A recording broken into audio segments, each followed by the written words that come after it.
Olá, eu estou no MAM, o Museu de Arte Moderna do Rio. Um lugar que, além de ter grande importância para a nossa cultura, por abrigar um acervo valioso, é também considerado um marco da arquitetura moderna, com seus pilares, suas linhas retas e fachadas envidraçadas. E é sobre arquitetura que a gente vai falar hoje.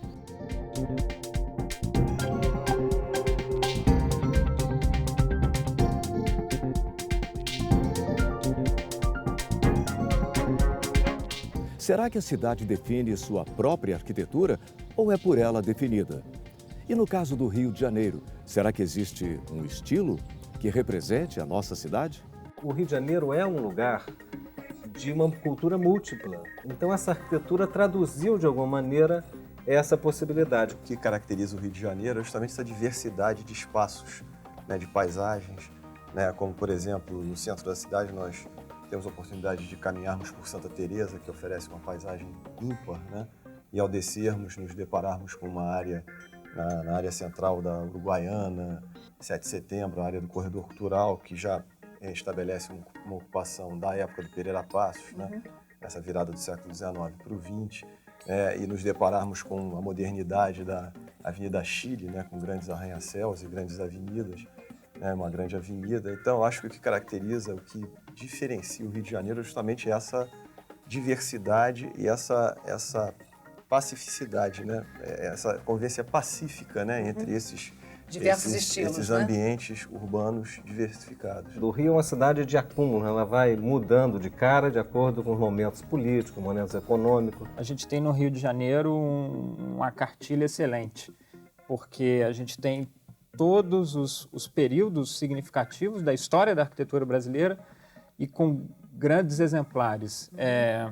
Então, nesse sentido, você tem o colonial bem exemplificado, você tem o neoclássico, você tem o eclético.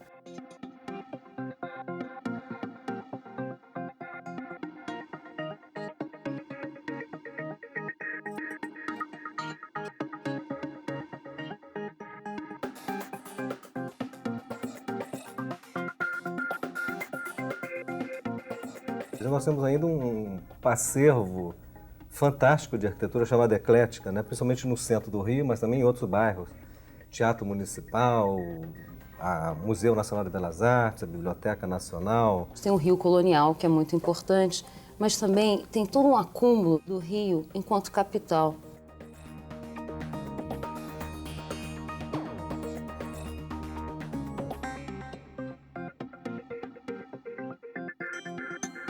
Entre 1763 e 1960, o Rio foi a capital do Brasil.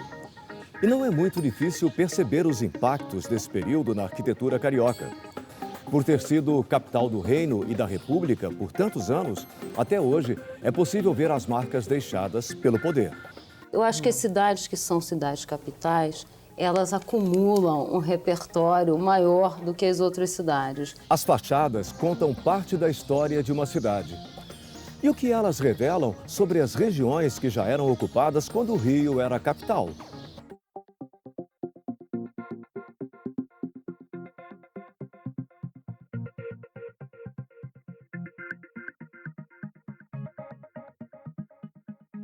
A cidade era a capital, então a cidade recebia sempre e sofria também sempre o que acontecia de melhor em arquitetura e o que acontecia de melhor em transformação da cidade. E o Rio de Janeiro dos anos 30, que é tão fascinante, porque Getúlio Vargas vai fazer enormes reformas, vai construir todos os ministérios, esses ministérios absolutamente monumentais que a gente tem, o Ministério da Fazenda, o MEC. Realmente não é possível falar em arquitetura carioca sem mencionar o prédio onde fica o MEC, o Palácio Gustavo Capanema, localizado no centro do Rio de Janeiro e inaugurado na década de 1940 no governo Getúlio Vargas. Nessa época, o Estado buscava propagar a modernização do país.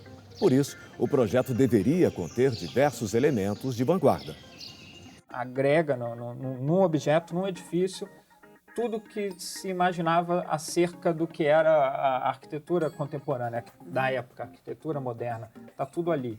Foi quando nós passamos a utilizar elementos que vinham do vernáculo, ou seja, que vinham das construções feitas pelo popular, e a gente passou a utilizar isso com orgulho. O edifício se orgulhava de ter o azulejo, o edifício moderno se orgulhava de ter o cobogó. Então, que durante certos períodos da história eram vistos como materiais ou soluções popularescas. Prédio vedado por cortinas de vidro, bloco principal suspenso sobre pilotis e azulejos pintados por Cândido Portinari. Não é à toa que até hoje o Palácio Capanema é considerado um marco do modernismo no país. Quando surgiu o modernismo, ele foi a grande reação à academia. Então os arquitetos modernos se opunham aos arquitetos acadêmicos.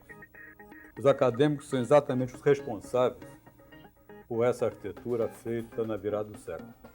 Se chama acadêmica porque sua origem é a Academia de Belas Artes Parisiense. E surgiu a oposição modernista, que no Rio de Janeiro teve uma explosão fantástica quando Lúcio Costa foi convidado para substituir os diretores da Belas Artes e transformar o ensino acadêmico em ensino moderno.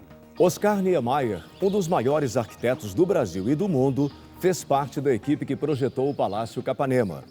Em 1999, ele esteve na Multirio e contou como foi a experiência. Vamos ver? O projeto é do Corbusier e que uma equipe chefiada pelo Lúcio Costa, da qual eu fazia parte, estudou e desenvolveu o projeto. É um prédio que mostrou naquela época qual era o caminho da arquitetura moderna. Quer dizer, o pilotis, o brise soleil, a fachada de vidro. Tem mais uma curiosidade sobre o Niemeyer e as grandes edificações do Rio. Ele participou do concurso que selecionou o projeto de construção do Maracanã e, acreditem, não venceu. Separaram 2 projetos e a comissão julgadora propôs suspender. Mas naquela ocasião eu trabalhava com o engenheiro Balgart, que era muito importante. Eu era jovem. E ele examinou, fez sondagem e nos aconselhou, em vez de suspender, afundar mais para 11 metros. Então nós fomos desclassificados. E ganhou o arquiteto que fez Maracanã. E que hoje eu acho melhor que o meu projeto. O projeto vencedor do concurso foi assinado por uma equipe formada pelos arquitetos Miguel Feldman, Valdir Ramos, Rafael Galvão, Oscar Baldetaro, Orlando Azevedo, Pedro Paulo Bernardes Bastos e Antônio Dias Carneiro. Mas outro ícone da cidade maravilhosa, o Sambódromo, este sim, foi um projeto de Niemeyer. No Sambódromo se revela a modernidade arrojada por conta do concreto aparente. É obra exclusiva de Niemeyer, com suas curvas sendo ressaltadas. Moderno, colonial, barroco, gótico. Os estilos são muitos, mas o desenvolvimento arquitetônico do Rio não se deu apenas a partir de construções. Muito do que vemos em nosso patrimônio hoje ergueu-se após demolições. Um dos casos mais famosos e polêmicos foi a demolição do Palácio Monroe, localizado na Cinelândia, que abrigava o antigo Senado Federal. Na década de 1970, uma campanha pediu a demolição do palácio por questões estéticas e sob o pretexto de que estaria atrapalhando o trânsito. O que terá levado a sociedade e o governo da época a permitirem esse ato? Será que, de lá para cá, mudamos nosso pensamento sobre esse tipo de intervenção? Um prédio como o Monroe, que foi uma comoção, né, o Palácio, o antigo Senado da República, quando foi demolido, já teve um movimento grande do Rio de Janeiro, popular, né, no sentido de não coloquem esse prédio abaixo. Então, eu acho que hoje a cidade tem um outro olhar para o seu patrimônio.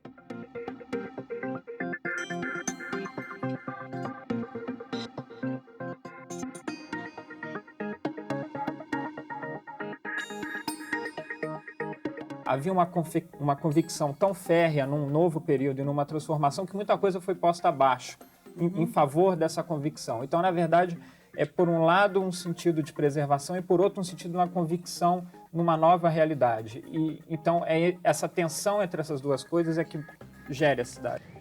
E hoje, o que marca a arquitetura contemporânea carioca? Estamos vivendo um momento de mudanças, com obras pela cidade toda. principalmente por conta de grandes eventos, como os Jogos Olímpicos de 2016. Uma das áreas que mais cresceu e se transformou nos últimos 20 anos foi a Barra da Tijuca. Cortado por largas avenidas, projetadas primordialmente para passagem de veículos e não de pedestres, o bairro é conhecido por seus prédios e grandes condomínios. Com ampla infraestrutura, eles permitem que os moradores realizem boa parte de suas atividades dentro do próprio condomínio. A Barra sofre muitas críticas por conta desse tipo de urbanização. Hoje observamos que esse modelo está sendo incorporado a outras regiões da cidade nos empreendimentos residenciais que surgem. Como será o olhar de um arquiteto para esse novo tipo de cidade? Se a gente for imaginar a Barra daqui a 50 anos, como é que vai ser a cidade tradicional que se transforma ao longo do tempo, que é o que a gente está falando hoje, a cidade que se transforma. Será que a Barra vai conseguir se transformar? O que pode acontecer com uma torre de edifícios daqui a 50 anos? Isso é uma coisa rígida, dura na cidade. Com o passar do tempo, será que nossa relação com o patrimônio arquitetônico da cidade se transformou? Será que valorizamos as mesmas coisas que valorizávamos no passado? Está aí uma reflexão muito importante para a cidade.